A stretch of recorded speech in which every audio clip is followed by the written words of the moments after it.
I'm John Barrett. I am the chair of the webinar today.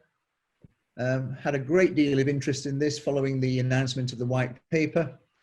In order to give you some sort of structure of this webinar, after a short introduction by myself, Ian Ponter, Freddie Humphreys and Killian Garvey will each address one of the three pillars that are set out in the white paper.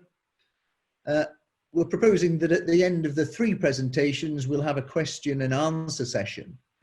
In order to manage the number of questions that we're anticipating, if you do want to raise a question, we'll use the question and answer chat facility on Zoom, and we'll put together a structure of questions to the panelists, hopefully that will answer your queries, and then we'll draw the threads together after about an hour or so. My brief introduction is one of deep cynicism. It has been the mantra of successive governments of whatever colour and complexion that the planning system needs mending. And our current government is no different. The Prime Minister, in his introduction to the white paper, promises, and I quote, "radical reform unlike anything we have seen since the Second World War." He describes our planning system as a relic of the mid-20th century that is outdated and ineffective.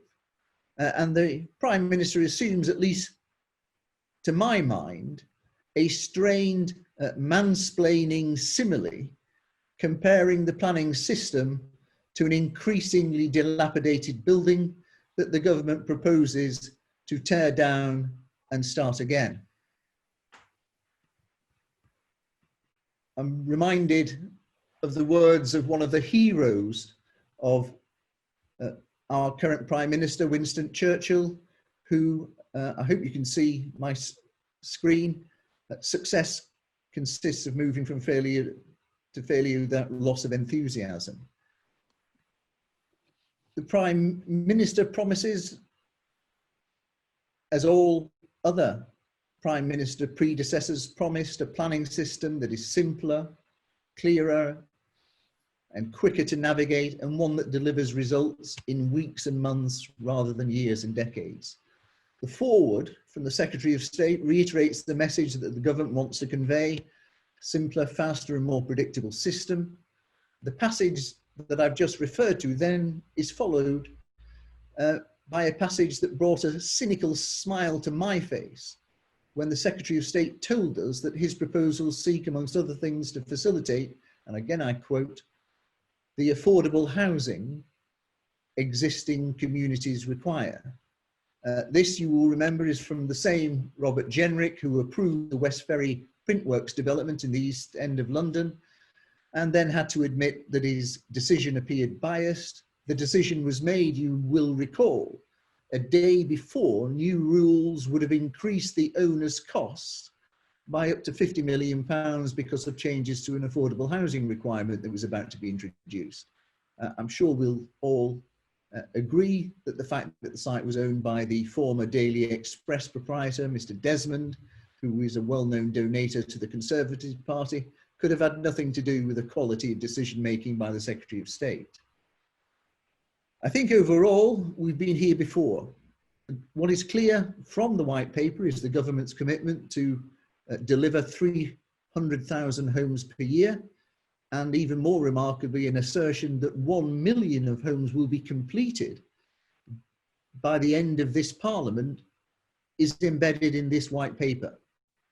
And in a post-Brexit and post-COVID world, the economic imperative, I think, is obvious to all of us. And for me, one of the most telling sentences in the white paper was in the foreword by the Secretary of State, where he said, and again I quote, "millions of jobs depend on the construction sector, and in every economic recovery, it has played a crucial role." So, quite evidently, the need for development and the jobs associated with it are a huge driving force behind the white paper. And the intention to have development plans, in particular, and planning decisions made quickly creates a conundrum which we're all too familiar with, whether the need is for development to take place quickly without a rigorous and informed decision-making process, because it seems to me at the very outset that quality decisions, evidence-based decisions, self-evidently need evidence and mature reflection and evidence gathering in order to make an informed decision, and that doesn't come quickly. My colleagues Ian Ponter, Killian Garvey and Freddie Humphreys will each address one of the three pillars now contained within the white paper. Pillar 1, planning for development, is going to be addressed by Ian Ponter. You all will know Ian. He has an extensive planning practice. It appears for both sides, developers and local planning authorities. He's got considerable experience in dealing with Section 78 appeals for housing, retail and employment development. And you will all know that he frequently acts for development plan examinations, again, for both sides of the fence, local planning authorities and developers. So Ian, I'll turn over the Pillar 1, planning for development, to you. Thanks, John. The primary focus of Pillar 1 is local plans. And it's not just content of local plans, it's also the process for their production that the government is keen to examine. John's prefaced some of my remarks in a sense, but the government sees, in terms of local plan content, them to be too long, too detailed and too complicated, with the result that they are inaccessible to too many people. As far as the process is concerned, again, government sees that as taking too long and reliant on too much and too complicated a raft of evidence to support each of them. So I'm going to deal with both what the white papers has to say about content and process with regard to local plans, and run through some of the suggestions that the white paper makes in both respects. Firstly, with regard to content, it's proposed to change the form of local plans, and it's intended that the primary component of a new local plan be a map, albeit a map supported by a key and some text. And there's a broad indication that as far as the text is concerned, the government wants to see local plans reduce in size by about 2/3. And the aim is to move very much more to a web-based document that can be accessed from phones, tablets, and computers, as opposed to leafing through pages and pages of documents. In terms of the substance, there is one central proposed change which is important, and that is the identification of three broad designations of land. Firstly, growth areas. Growth areas will be for substantial new development such as urban extensions, but they might also include large brownfield sites. Secondly, renewal areas, and they will cover the existing built up or urban areas, but they might also include small sites on the edges of villages. And then thirdly, there'll be protected areas. Now they might be Greenbelt, they might be AONBs, conservation areas, they might be ecological sites, and there'll be open countryside, possibly also residential gardens. And what's intended is that within the growth and renewal areas, the map and or the text would specify appropriate uses. So the text will say whether a particular area for growth is intended for residential or employment or a mix. It might also set some broad parameters for development in terms of height of buildings or density of development. And it might also identify sub-areas within a growth area where it's been divvied up for particular parts of the market. So in particular, the government is keen to see certain areas within a growth area earmarked for self-build. We would have supplementary guidance in the form of design guides or codes produced at local level, giving further detail about what particular developments should look like. And that might either be part of the local plan or a separate freestanding document.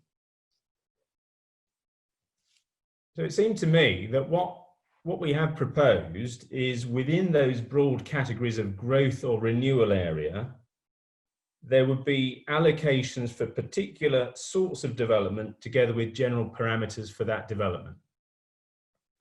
In that sense, the map and text would be broadly the same as existing allocations in current local plans. Similarly, within protected areas, there won't be one generic policy of protection. There'll be different levels of protection. So, for example, the Greenbelt will have its own policy provisions providing protection for the Greenbelt. Open countryside, a different set of policy tests providing for the protection of open countryside. Just as the position is now. The change proposed by the white paper is that those policy tests won't be in the local plan, they will be in national policy. And so it won't be for the local plan to repeat national policy on Greenbelt or the open countryside or conservation areas. The reference point will be national policy. Now, in terms of the allocation of land as growth areas or renewal areas, the expectation of the government is that that's going to speed up the development management process. The reason why it will is because in a growth area, your allocation as such is the equivalent of receiving an outline planning permission. So you don't have the further step of having to make an application for outline consent in respect of a growth area.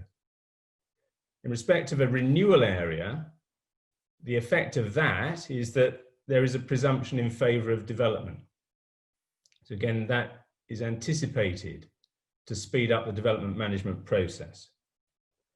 Within protected areas, applications for development will be judged against the relevant national policy advice. So just as now, if you make an application for inappropriate development in a Greenbelt, you'll have to demonstrate very special circumstances. And that position, as I understand it, won't change. In terms of how much development is expected to be delivered with these new provisions, well, the first point to note is that a local plan is anticipated to provide for development needs for a period of 10 years. So that compares with 15 years under current framework advice. And secondly, the other headline point is with regard to the housing requirement figure. That will be a binding standard method figure produced by central government. And as John has said, that's set against the government's overall aim, which is unchanged, namely to deliver 300,000 new dwellings per year. And so when it comes to distributing that 300,000 per year across the country, the white paper says that the government will take into account a range of factors, namely affordability, the size of settlements in a particular area, environmental constraints such as Greenbelt, brownfield opportunities, other development needs, whether that be employment or otherwise, and also the need for a buffer to give some flexibility.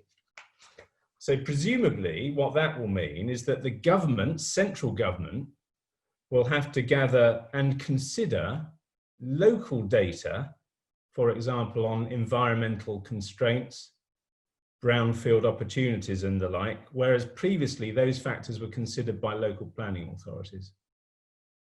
So it will be a monumental task for central government to take into account all of those factors and come up with individual figures for individual local planning authority areas.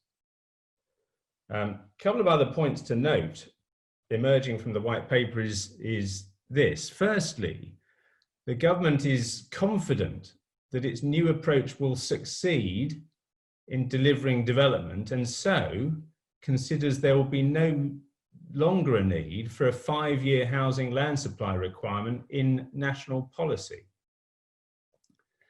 It does recognise that there will be a continuing need for a housing delivery test, looking back, say, over the previous 3 years, and presumably, if an authority area is failing to deliver as anticipated, some kind of penalty will be imposed. For example, continued application of a tilted balance in determining planning applications.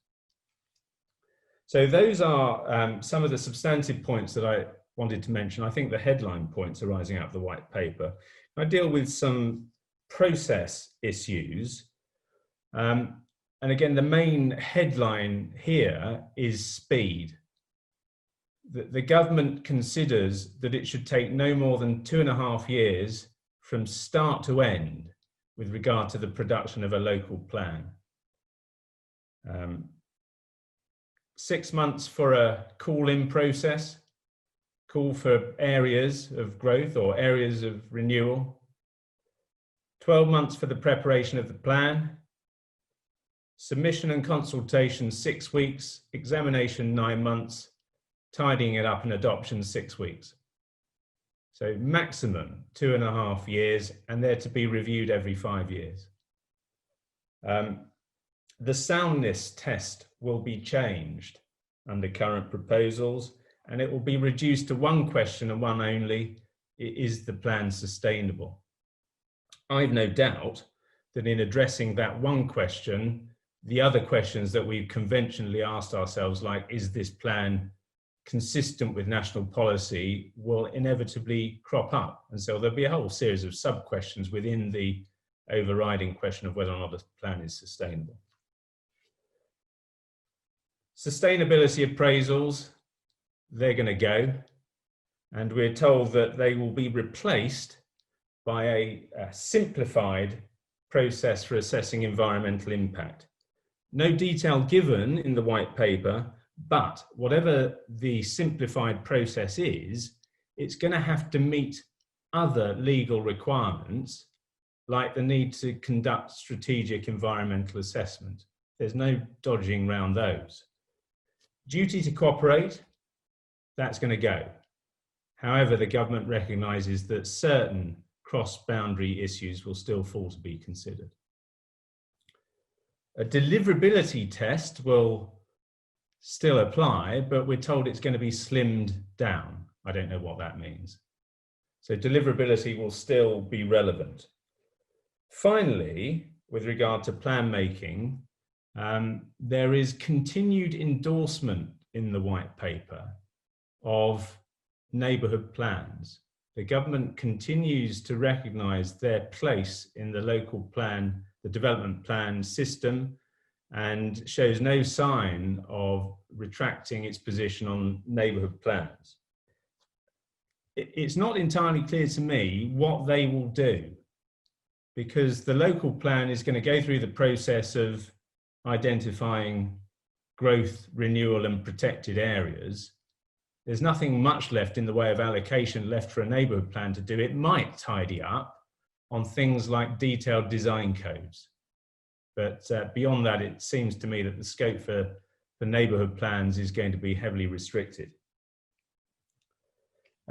Finally, with regard to Pillar 1, it doesn't entirely confine itself to dealing with local plans. There's a little bit on the development management process and planning applications. I needn't run through in any detail, but the main themes are greater use of technology to both make and publicise planning applications, much less supporting information, and stricter adherence to time limits for determination, where extensions beyond 8 weeks and 13 weeks is the exception rather than the rule. And the expectation arising out of all of that, simpler local plans, more straightforward planning applications and speedier determinations, is apparently fewer appeals. We shall see. So that's my brief synopsis of pillar 1 in the white paper. And I think pillar 2 is being handled by Freddie. That is correct. Pillar 2, planning for beautiful and sustainable places, is to be dealt with by the beautiful and sustainable Freddie Humphreys. Again, Freddie, one of our more junior members, high flying, acts again in all areas of town and country planning. He does a great deal of housing, retail, and Freddie does a great deal of high court litigation. He's got experience for both local planning authorities and developers across a whole spectrum of planning policy. And as I've indicated, he will deal with pillar 2, planning for beautiful and sustainable places, as it appears in the white paper. Over to you, Freddie. Yeah, cheers, John. Thanks for that introduction. I can't say I'm feeling particularly beautiful or sustainable in this heat at the moment. I think it's starting to get to me, but thank you anyway. Pillar 2, yes, planning for the beautiful and the sustainable, I think it's fair to say is the pillar with the least amount of actual detail in it of the 3 pillars in the white paper. Large parts of it seem to me to be shall we say, spin rather than actually detailed proposals as to things that will actually be done. There are a few in there, but really it seems to me pillar 2 is more setting out an objective for the planning system that we need to make places look a bit better and be more sustainable without necessarily providing us too much detail as to how that's going to be achieved. But clearly the government has got it into its head that the planning system hasn't been delivering the type of developments that the population of the country actually wants. So phrases like too often excellence in planning is the exception rather than rule, or too often what we do build is low quality and considered ugly by local residents occur throughout the white paper, and that's what pillar 2 is seeking to address. Now, the first proposal as to how they're going to do this is through the use of detailed design guidance. Now, this is going to be developed, first of all, at a national level. So what we will see is the National Design Guide, National Model Design Code, and a revised manual for streets. Now, they will be used at a high level to both determine applications, but also as a basis for which local authorities, or indeed other groups actually, which we'll go on to in a moment, can set local design codes. When an application then comes in, it needs to be determined in accordance with the locally set code. But if you don't have a locally set code, then the application will be determined against those nationally set standards. If you do have a locally set code, the government doesn't tell us exactly how you want to bring these forwards. And in fact, it leaves forward 3 routes by which locally set codes can be brought forward, all of which exist at the moment. So these can be as part of the local plan process. That's one method. Secondly, they can be via neighbourhood plans. So as Ian's touched upon, that is one of the remaining potential scopes for neighbourhood plans to be used. And then thirdly, it also seems as if locally set design codes can be brought forward on application by application basis, where we're talking about large scale development sites. So actually you'll be setting your own standard for design on your own application, which presumably is not really what they're wanting to achieve, but practically that seems to be what they're doing. A large focus on these design codes is placed on the level of consultation that goes into them. And the white paper tells us that the more consultation has been, and where it can be evidence that this has been taken into account when producing the local design code, then more weight will be attached to those codes when an application is to be determined. So if you have a local plan, presumably set design code that's gone through a full rigorous consultation process, that will attach more significant weight than just one that's been produced on the hoof to do the specific application. But again, there's not really much detail as to what consultation processes will be expected, and the focus is simply on volume of it.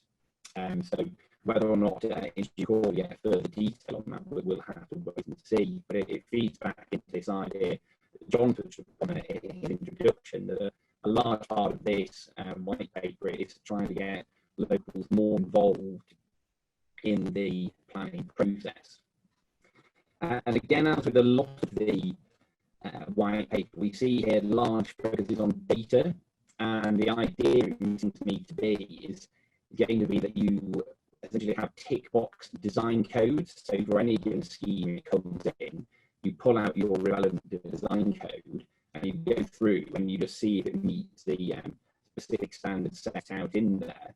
And these standards that can just be judged by going yes or no, does it have this? Does it meet the space requirements, etc., etc.? And you literally go through and tick them. So it seems to be approaching, removing an element of planning judgment from assessing applications, and it's more almost quantitative in its approach. You literally meet the standards or you don't. And this is a recurring theme throughout the paper, and there's talk about how applicants should be able to input their proposed scheme into the relevant computer system, and that will basically tell you whether or not you're likely to get planning permission. So a focus on these codes is yes, removing planning judgment from the design process, which seems slightly problematic because runs a very real danger, I would have thought, of removing the importance of local context to the determination of any given application. But there we are. The next proposal is that the government wants to support a transition to a planning system which is more visual and rooted in local preferences and character. And to do this, they're going to set up a way to support local councils in their development of design codes. This is very much a resource proposal, so the government is going to provide more assistance to local authorities to ensure that they set high standards of design in their local area. So this is going to be through seemingly the creation of a national body to deal with this, who can then provide infrastructure support by way of services to local councils to deal with design issues. And to feed into this, local authorities will be expected to have a chief officer for design and placemaking, who presumably remit is going to be one of beauty and setting relevant design standards in their area, with support from experts from national government. So that's going to really clearly require quite a high level of funding to provide that. And upskilling as well is one of the emphases under this section, that there will be training provided to local authorities so that they have suitably qualified individuals to deal with these specific design issues. We then have the concept of a fast track for beauty, which seems to say that if you have a nice looking scheme, it should get planning permission quicker than any other scheme. I can't really see conceptually how that's a change. That seems to be basically saying if you meet relevant standards, you will get planning permission, but that's sort of how planning has always worked. You just assess it against whatever the locally set criteria are. So how that's actually going to speed up the process, I'm not entirely sure.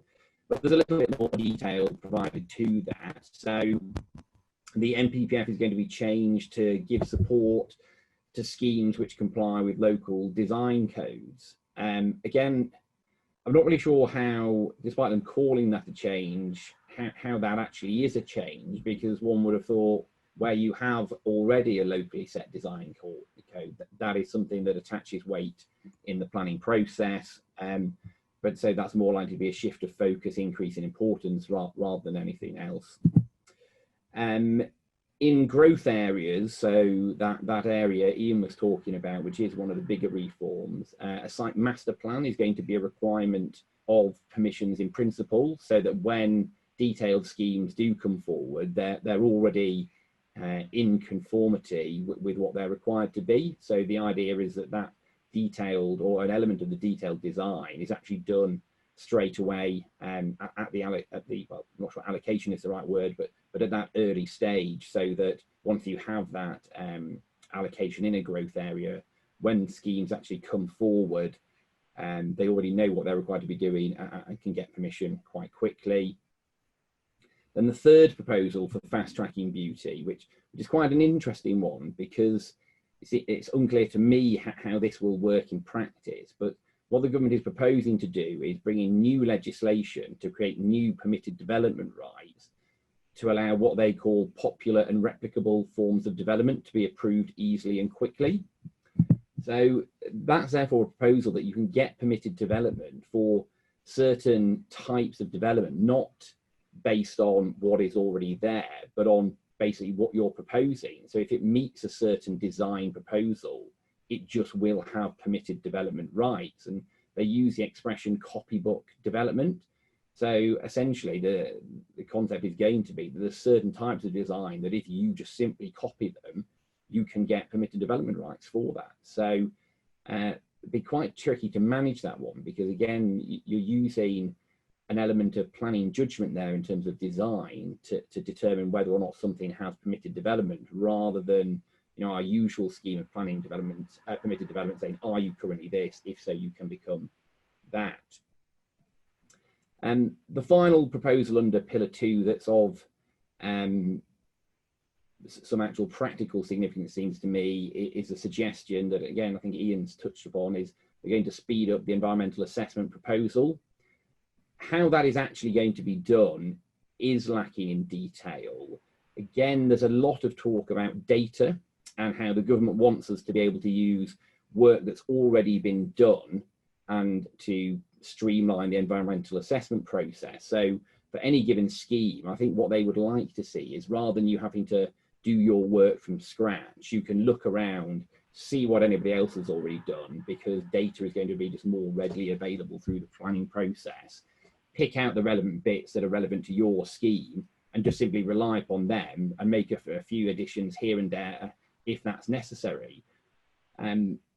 Again, so the practicalities of how that will actually work and what will actually be required in an environmental assessment are somewhat unclear, and the idea is going to be really one more of practicalities. How can we just physically speed up this process? I think there's going to be a loosening of the restrictions in some way on how up to date an assessment has to be, but again, that's going to cause problems with other pre-existing bits of legislation. So to actually get this off the ground, there will be a need for quite widespread legislative reform. Could be quite complicated, and I think could get quite messy for the government quite quickly. But an overview, those are the proposals under Pillar 2, and like I say, there's not loads in there of particular detail, and it does seem to me to be more of a conceptual pillar rather than one of substance. So back to you, John. Thank you very much, Freddie. The third issue is Pillar 3, planning for infrastructure and connected places. In short, this is really to do address some of the issues that have arisen in practice, and we have a very practical issue to address here. The speaker who's going to speak to these issues is Killian Garvey. Killian is again one of our high-flying juniors at King's Chambers, specialist planning barrister, again does a great deal in terms of housing development up and down the country, number crunching on the 5-year housing land supply. He acts for both local planning authorities and developers, and therefore is particularly experienced and capable of speaking to the practical problems that are facing developers at the moment, and how this white paper at least says it will address those issues. Over to you, Killian. Thank you very much. Thanks a lot, John. So the way the white paper works is it's a little bit like reading a development plan policy, because what you've got throughout the white paper is you've got text in a grey box, and that text is purportedly, that's the key proposal that they're suggesting. And then they've got something that they call the wraparound text, which is almost like the explanatory text to a development plan policy, which has some more alternative ideas. But for my part, I'm going to focus on the text in the box that deals with infrastructure. And I'm going to give 6 headline points, and then I'll dig into the detail of each point. So point 1 is that they're proposing to get rid of Section 106 agreements and SIL, abolish them. Point 2, they're going to have a new tax, which is going to be called just the infrastructure levy. Point 3, this is going to be a flat rate set nationally. Point 4, the amount of the levy that you will pay will be determined based on the final value of the development. Point 5, local planning authorities will have more freedom with what they do with the levy, the money that they receive. And point 6 is that you can build affordable housing to offset the levy. So they're my 6 headlines. I'll dig into each one of those points. So point 1, that Section 106 and SIL is going to be abolished. The white paper addresses the point that having these two mechanisms to capture land value is too complicated and uncertain. I think that's an uncontroversial statement, and certainly one I agree with. And indeed, the white paper acknowledges that negotiations on Section 106 agreements are very uneven around the country, with hugely different levels of skill at local authorities and how they deal with them.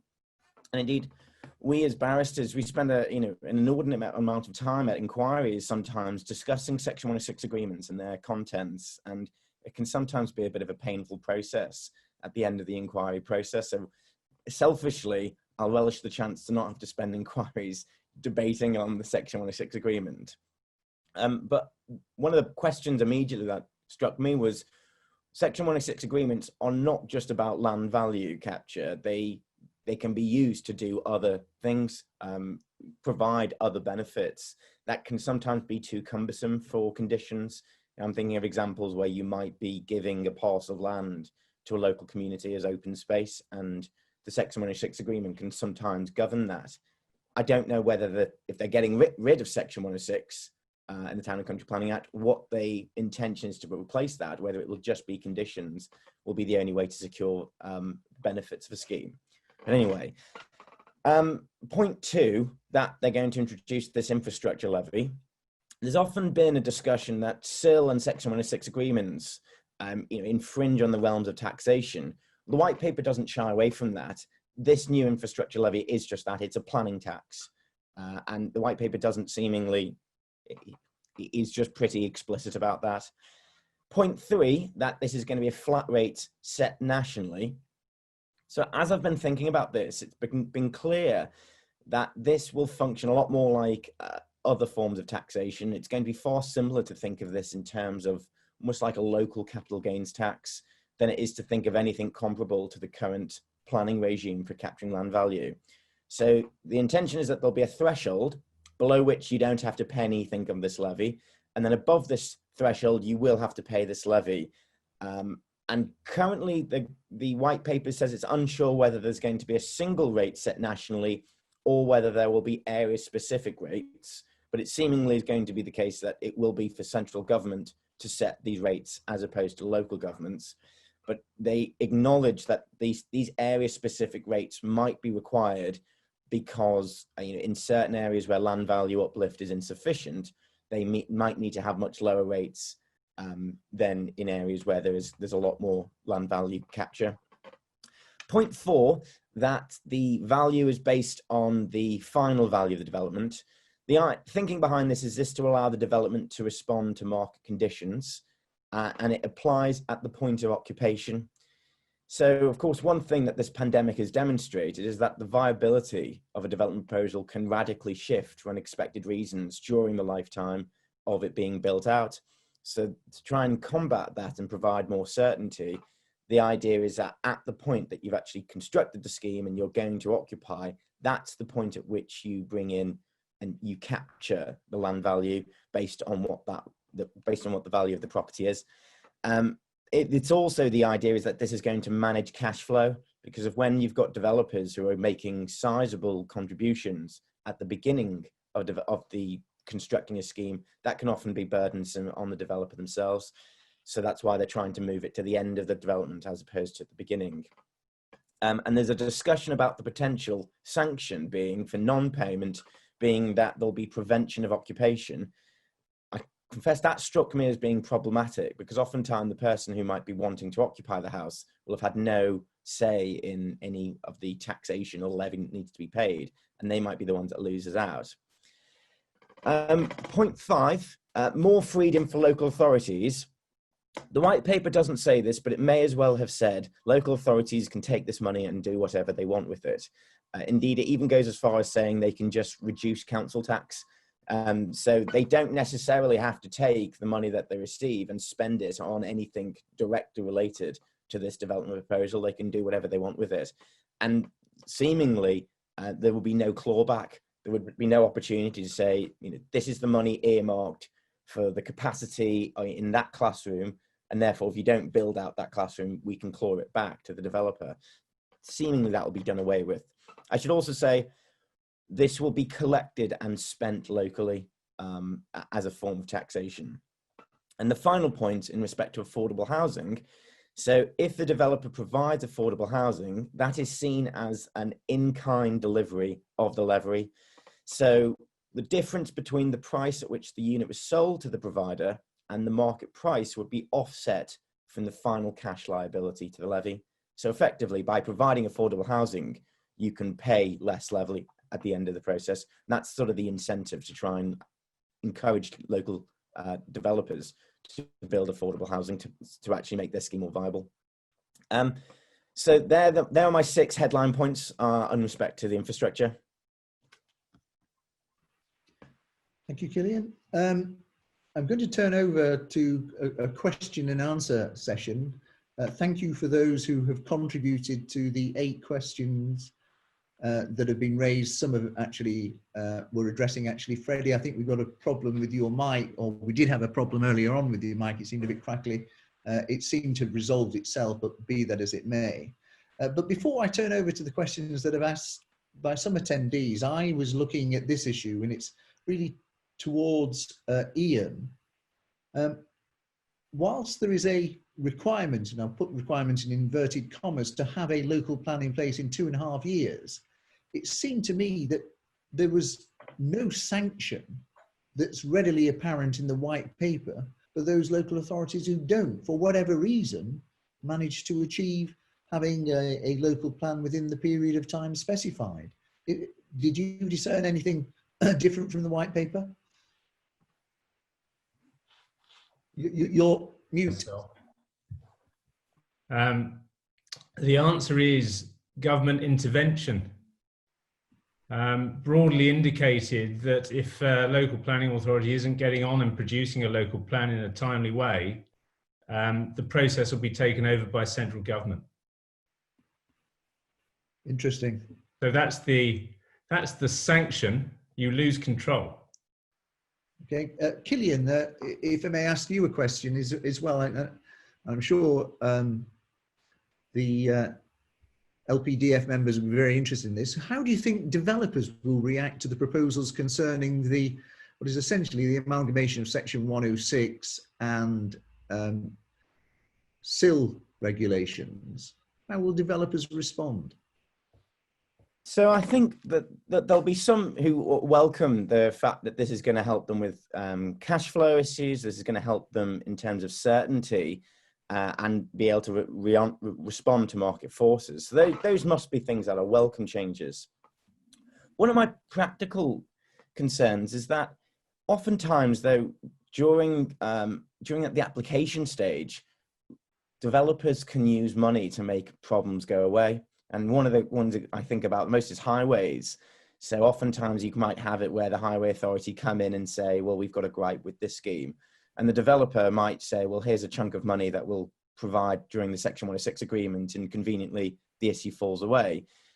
I'm not sure that that would be feasible under this current scheme, because it would be, well, at the end of the day, when this is all built out, we will be taxed as every other scheme will be. And out of that levy, you can do whatever you want with that money. You can contribute it to the highway infrastructure if needs be, but we can't earmark and say, here's X amount of money for the highway authority to do X work. Seemingly that won't be the case.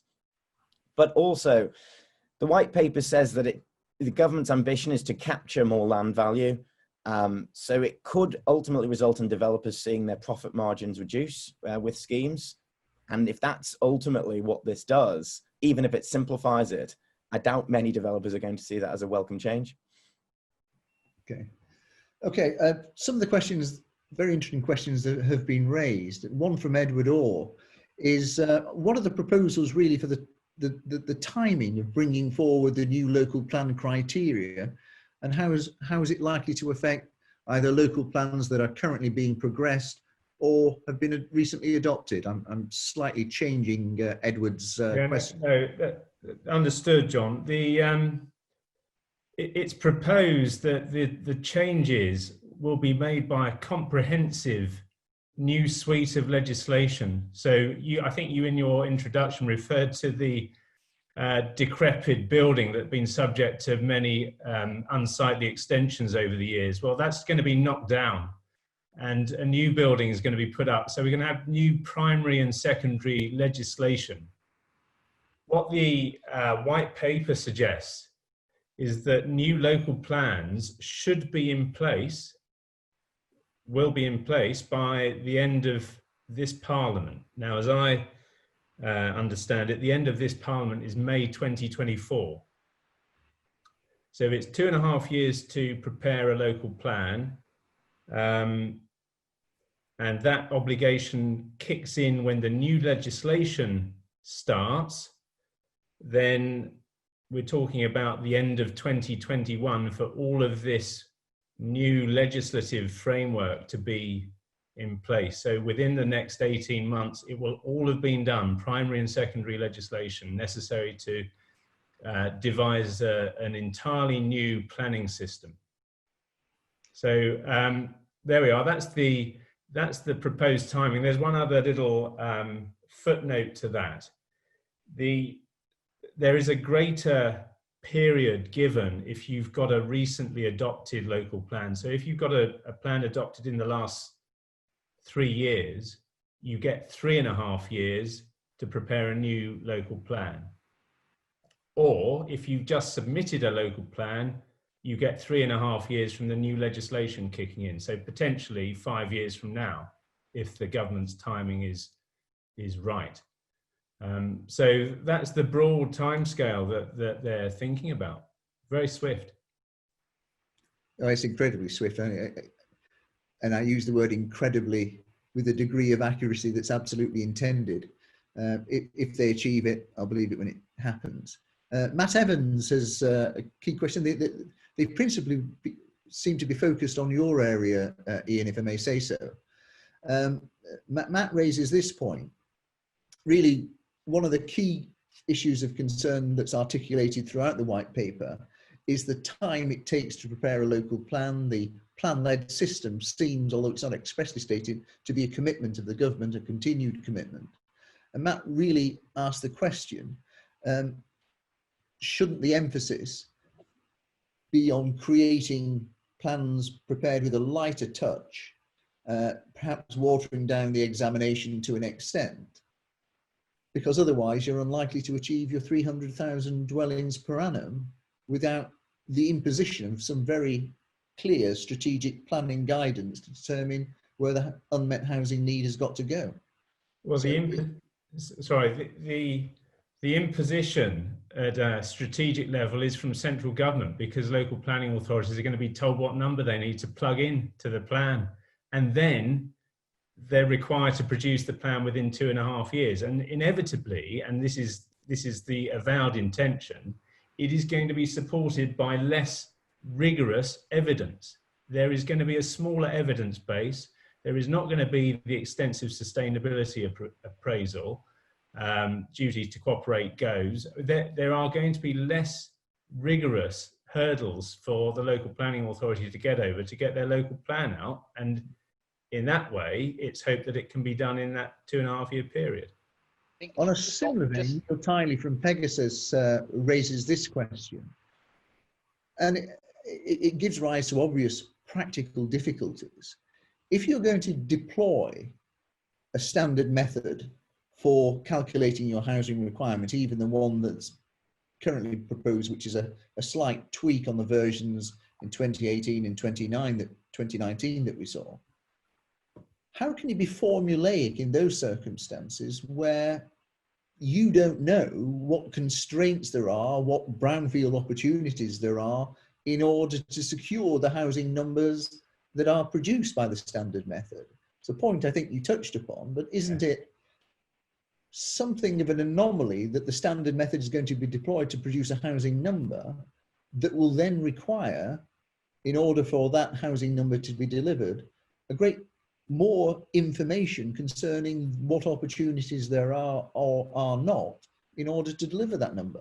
And you might think, John, mightn't you, that the planners on the ground might have a better idea about where the constraints and opportunities lie than some plan makers in Whitehall. So there is a difficulty. I think the process will be, you start off with a standard approach to coming up with a number based on affordability issues.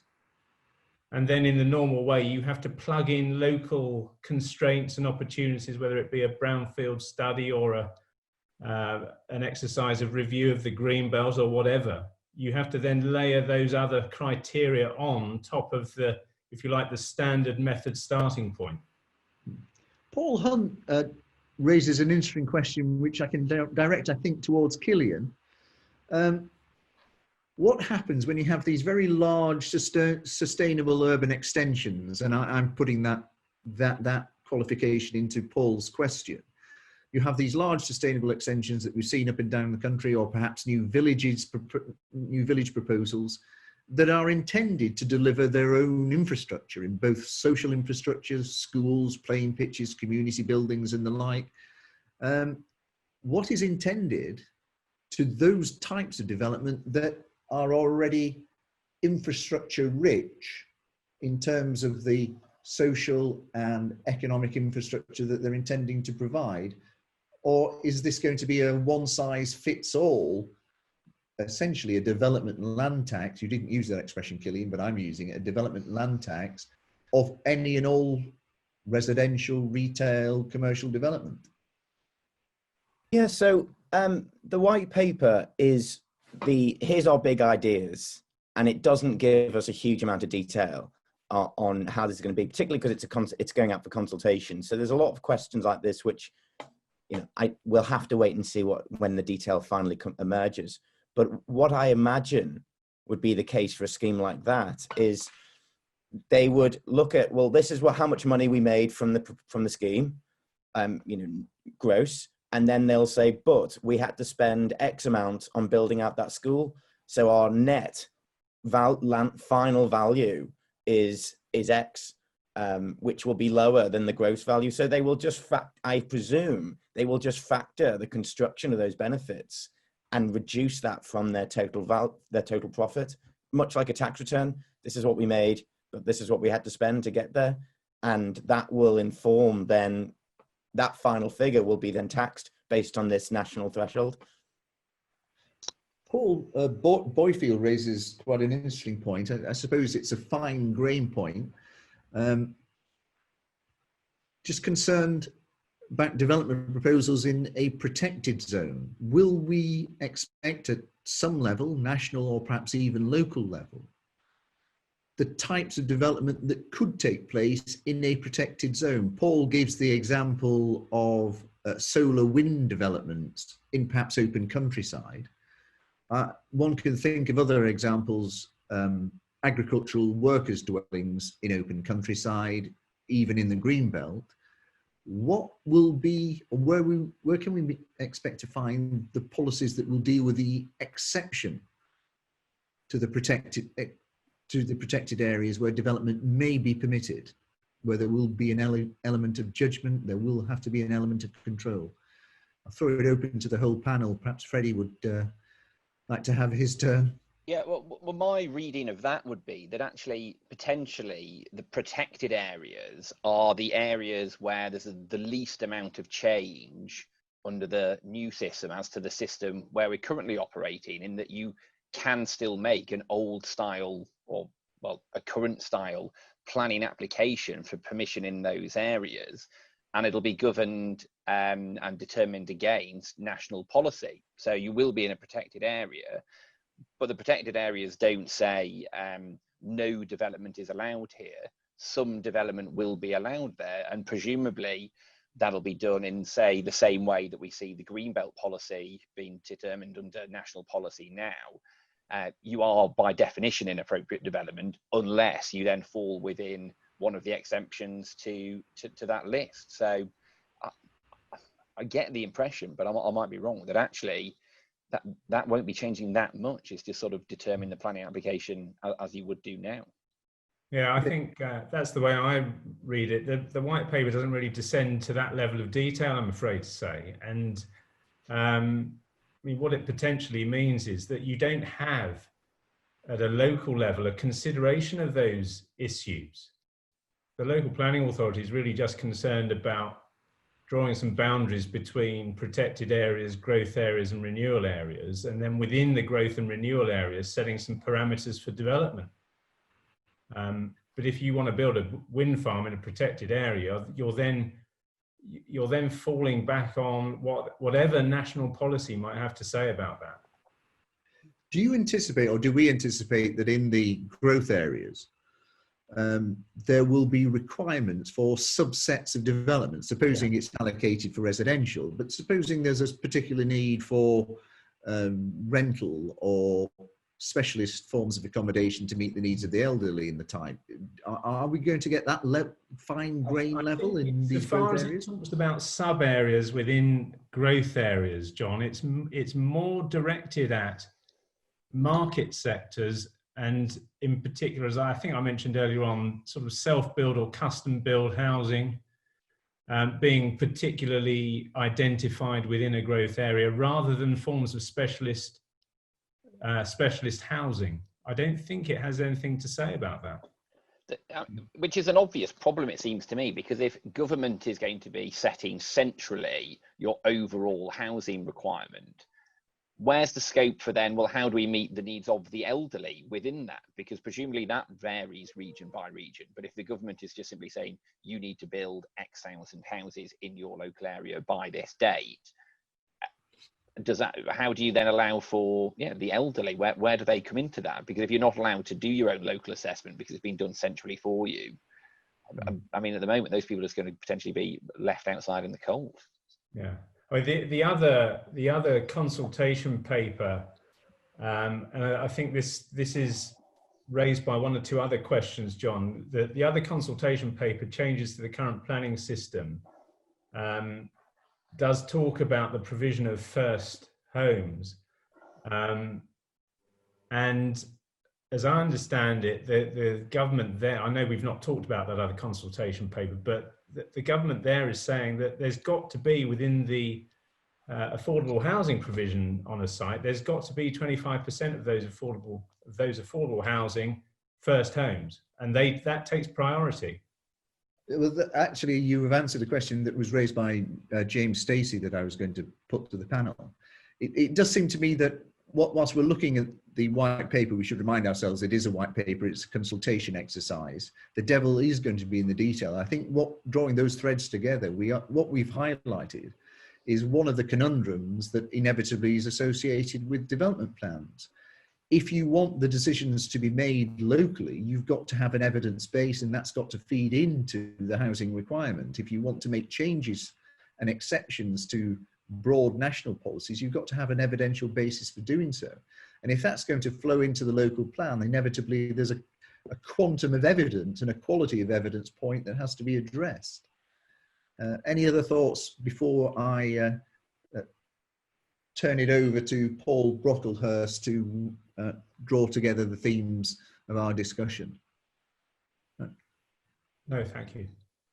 Paul, I hope you're still with us. Yes, Paul. Yes, indeed I am. Indeed I am. Well, first of all, I'd like to thank King's Chambers, yourself, John, Ian, Freddie and Killian for jumping very quickly onto the content of the white paper, Planning for the Future, and providing the LPDF members with this webinar. So a big thank you from the Federation for doing that in a very short space of time. I'm sure that's much appreciated.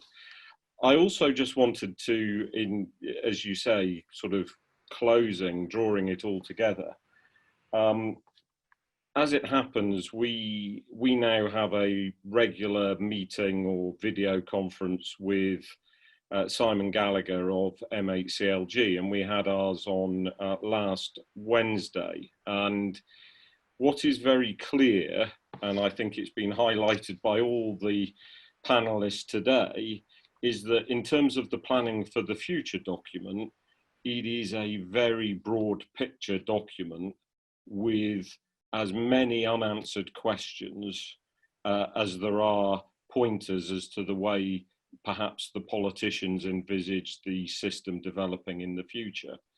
And from that perspective, as the Federation, we'll be interacting with all our members over the coming period, during the period of consultation, to ensure that we try and point government in the direction of answering some of those questions. However, in the meantime, I think one of the important documents, and Ian touched on it towards the end there, is the changes to the current planning system. Because it doesn't, it's certainly MHCLG's intention is that they wish to adopt the changes to the current planning system very quickly indeed. And therefore, in terms of how it impacts on our sector, I think it will be that document which in the short term we need to focus on. And there are some actually quite big issues. Ian touched on it. James Stacey quite rightly highlighted the issue of first homes and impact on affordable housing delivery. There is the whole issue of the new standard method. And again, we as a federation will be interacting with all the members to ensure our views are put forward in a coordinated manner. Finally, I just want to also say, I think there may be other changes coming in terms of local government reorganisation as well, which may put some of the proposals within these documents into a new perspective. So some of the rumours about amalgamation and unitary authorities, I am told, carries quite a lot of weight as rumours go. And over the next number of weeks, something may develop in that regard. And as I say, that may just put some of what we've been talking about into a slightly different context as well, because at that point, perhaps some of the regional planning issues are made easier rather than more complicated. But all that I'm certain of is at a time of global pandemic, we have decided, or not we, our politicians have decided to potentially change the planning system in a pretty big way. And we just need to ensure that in our interactions, we get it going in the direction that we want it to go in, rather than have something that is not helpful to our business model. So we're very focused on that, and with the help of all our affiliate members and all our full members, I'm keen that we get this, get our responses in, and they're focused in the right way. But as I say, my first priority is to thank King's Chambers, John, and thank you to all panelists for their efforts. Thank you very much indeed. Well, you're very welcome, Paul. I think we enjoyed it. I certainly did. But my role was, I suspect, the easiest of all. So I'd like to thank Ian, Freddie and Killian, because I know they had to spend quite a few hours working through what is a far from unclear document. Hopefully it will become clearer in the not too distant future. I know we've got 12 weeks consultation. I know your members will want to get in touch with you so you can do a coordinated response that's as comprehensive as possible. So good luck with that, Paul. It's not an easy task that you've got ahead of you. Yes, I think there are a lot of gaps at the moment. Okay. Right, I'm going to bring the webinar to an end now. I'd like to thank every one of you for contributing. There was over 89 at one point that attended the webinar, so I appreciate your attention and attendance. And thank you everybody who took the time and trouble to ask some questions, which I managed to put. I think I put the majority of questions to our panel. I'm sure that many more questions remain unanswered. Thank you very much. I'll bring it to an end now. Cheers, John.